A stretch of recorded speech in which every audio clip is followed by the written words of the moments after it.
Assistant coach Sam Cassell has shattered the silence in Boston by delivering a masterclass in front office psychology, revealing why the departure of Jaylen Brown is actually a highly calculated chess move. While critics scream that trading a high-scoring wing to a direct rival for Paul George and draft capital is a disaster, the real story lies in the tactical evolution that Brad Stevens is secretly engineering behind closed doors. From a pure front office and scouting perspective, this deal is a calculated maneuver to optimize the offensive gravity around Jayson Tatum. Jaylen Brown demanded high usage, often suffocating the half-court flow and forcing high-risk isolations that stalled ball movement. By bringing in Paul George, the coaching staff gains an elite off-ball catch-and-shoot threat who does not need to dominate possession to manipulate opposing defenses. Sam Cassell dropped a historic truth bomb by invoking Wilt Chamberlain, reminding everyone that in the business of elite roster construction, no asset is untradeable if the financial and tactical rotation demands a shift. George brings an elite basketball intelligence that allows head coach Joe Mazzulla to implement a seamless, multi-positional switching scheme without the defensive lapses that previously plagued the perimeter rotation.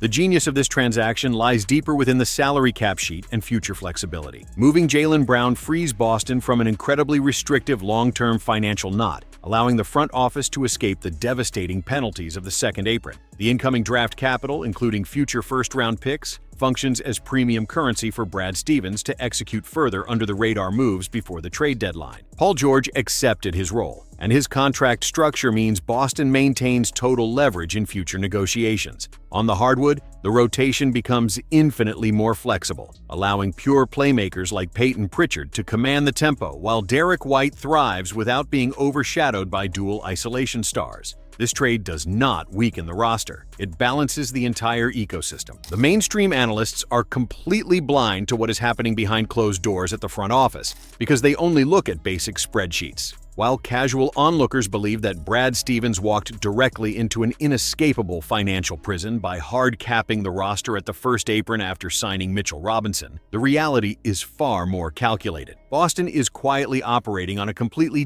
different level of strategic forecasting to bypass the complex salary restrictions and unlock an unprecedented multi-team blockbuster transaction. Every amateur cap analyst points out that the $27 million traded player exception cannot absorb Trey Murphy III outright because the team only has $5 million of breathing room under the hard cap. What they fail to comprehend is how an elite strategist manipulates pending assets before the official signatures land on Monday. Brad Stevens is using the unconfirmed Jaylen Brown trade to the Philadelphia 76ers as a highly volatile launchpad to completely hijack the market. Instead of settling for a straight swap for an aging veteran, the front office is engineering an aggressive multi-team expansion that alters the entire structural identity of the rotation. By immediately rerouting Paul George to the New Orleans Pelicans before he ever wears a Boston jersey, the financial math completely flips in favor of the Celtics. This hidden maneuver bypasses the restrictive nature of the traded player exception by converting the transaction into a massive salary matching machine that brings back younger, hyper-athletic elite talent. From a technical coaching perspective, moving Paul George before the deadline to secure both DeJounte Murray and Trey Murphy III creates an unbeatable tactical roster. This structural engineering solves the point guard depth chart while preserving the elite shooting wing depth needed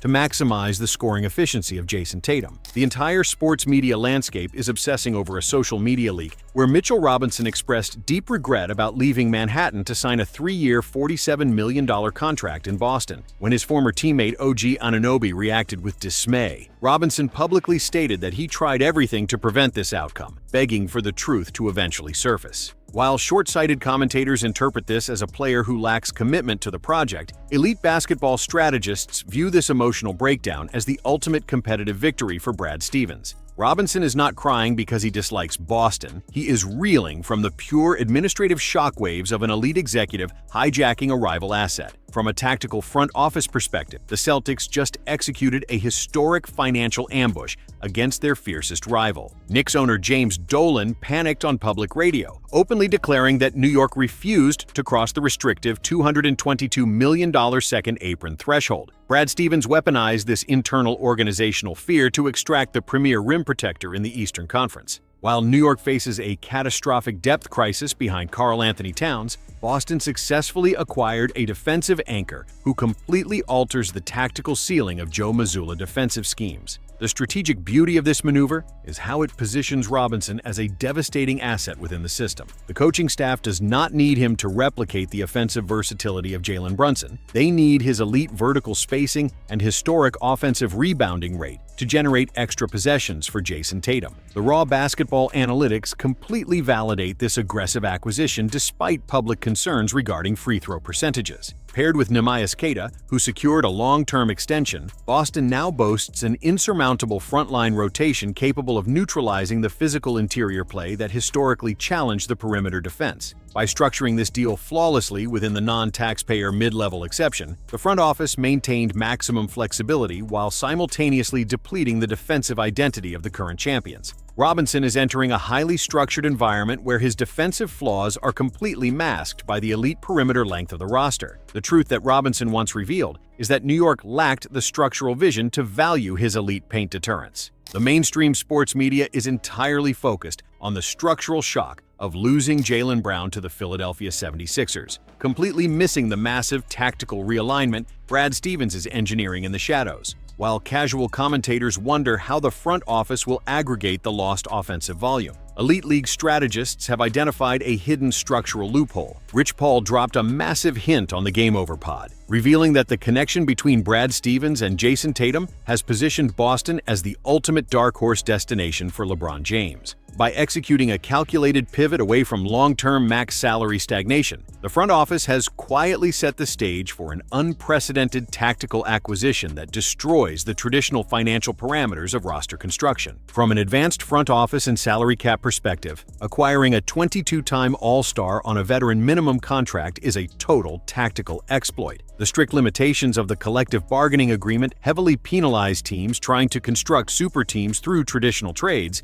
but a minimum contract completely bypasses those restrictive hard caps. By adding LeBron James alongside Jayson Tatum and Paul George, the coaching staff is not just collecting talent, they are introducing an unprecedented basketball intellect to the rotation. At age 42, James is no longer built to carry the burden of a primary scoring option as he did with the Los Angeles Lakers, but his elite processing speed allows him to operate as a high-post hub. This specific structural usage completely re-engineers the offensive flow under Joe Mazzulla, shifting the playmaker burden away from the guards and allowing Derek White to exploit chaotic closeouts. The financial elegance of this move allows the coaching staff to restructure the rotation without depleting the physical depth of the front line. Inserting James directly into a jumbo starting lineup alongside Paul George and Jayson Tatum presents a nightmare mismatch for opposing defensive schemes, while pushing a breakout weapon like Peyton Pritchard back into a dominant sixth-man role. Defensively, this alignment maximizes the elite low-post length of newly signed anchors Mitchell Robinson and Neemias Queta, establishing an impenetrable paint presence. This is an absolute masterclass in tactical roster design, providing the ultimate spacing environment to prolong the championship window indefinitely.